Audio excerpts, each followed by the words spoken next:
সফলতা আসবেই। একটি অনুপ্রেরণামূলক গল্প। এই গল্পটি আপনাকে আত্মবিশ্বাস বাড়িয়ে দিবে। তো শেষ পর্যন্ত ভিডিওটি দেখুন। একবার এক লোকের ইচ্ছা হলো তিনি সাঁতার দিয়ে পাশের একটি নদীতে পাড়ি দেবেন। তাই ইচ্ছে মোতাবেক লোকটি নদীর দিকে হাঁটতে শুরু করল। পথে লোকজন জানতে চাইল যে সে কোন দিকে যাচ্ছে। লোকটি যখনই বলল যে সে সাঁতরে নদী পার হবে, সাথে সাথে লোকজন তাকে বলল, নদীতে অনেক কুমির আর সাপ আছে, তাই তুমি সাঁতরাতে গেলেই ওরা তোমাকে কামড়ে দেবে। লোকটি তাদের কথায় কান না দিয়ে আবার চলতে শুরু করল। হাঁটতে হাঁটতে লোকটি নদীর কাছে পৌঁছে গেল।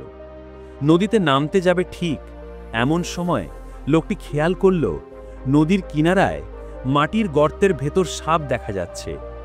লোকটির তখন সেই লোকগুলোর কথা মনে পড়ল, তাই ভয় পেয়ে আর নদী না সাঁতরে বাড়ি ফিরে এলো। কিছুদিন পর আবার বের হলো নদী সাঁতরাতে। পথমধ্যে এবারও কিছু লোকের সাথে তার দেখা হলো এবং নদী সাঁতরানোর কথা শুনে তারা বলল, নদীতে এখন অনেক বেশি পানি আর স্রোতও অনেক, তাই সাঁতরাতে গেলে ডুবে মরবে। কথাগুলো শুনে কোনো মন্তব্য না করে লোকটি নদীর দিকে ছুটল এবং দেখল নদীতে সত্যিই অনেক বেশি পানি আর স্রোতও অনেক। লোকটি এবারও ভয় পেয়ে আগের মতোই বাড়ি ফিরে এলো। বেশ কিছুদিন পর লোকটি সকালে নদীর ধারে ছিপ দিয়ে মাছ ধরছিল। এমন সময় দেখতে পেল একটা ছোট ছেলে পানির ভেতর পড়ে যেয়ে সাহায্যের জন্য চিৎকার করছে। লোকটি সাথে সাথে নদীতে নেমে গেল এবং ছেলেটির জীবন বাঁচালো। নদীর পাড়ে ছেলেটিকে এনে লোকটি তার কাছে জানতে চাইল যে সে কিভাবে নদীর ভেতর পড়ে গেল। জবাবে ছেলেটি বলল, আমার খেলার বলটি নদীর পানিতে ছিটকে পড়েছিল, তাই বল আনতে পানিতে নেমেছিলাম। জবাবে লোকটি যখন বলল যে নদীতে অনেক সাপ কুমির আছে, আবার নদীর পানিতে স্রোতও অনেক বেশি, তখনই ছোট্ট ছেলেটি উত্তর দিল, আমি পানিতে নামার সময় একটা সাপও দেখিনি, আর আমি ডুবে যাচ্ছিলাম পানির স্রোতের কারণে নয়, বরং আমি সাঁতরাতে পারি না বলে। ছোট্ট ছেলেটির কথায় লোকটি সম্বিত ফিরে পেল। লোকটি বুঝতে পারল তার দুর্বলতা আর ভাবতে লাগলো, সত্যিই তো কোনো সাপ তাকে এখন কামড়াতে আসেনি।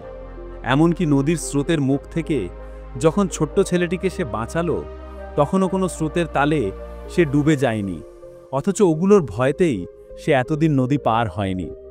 আর দেরি না করে লোকটি সাথে সাথে নদীতে ঝাঁপ দিল আর সাঁতরে এক নিমেষেই ওপারে পৌঁছে গেল। মানুষ আপনাকে থামাতে চাইবে, এটাই স্বাভাবিক।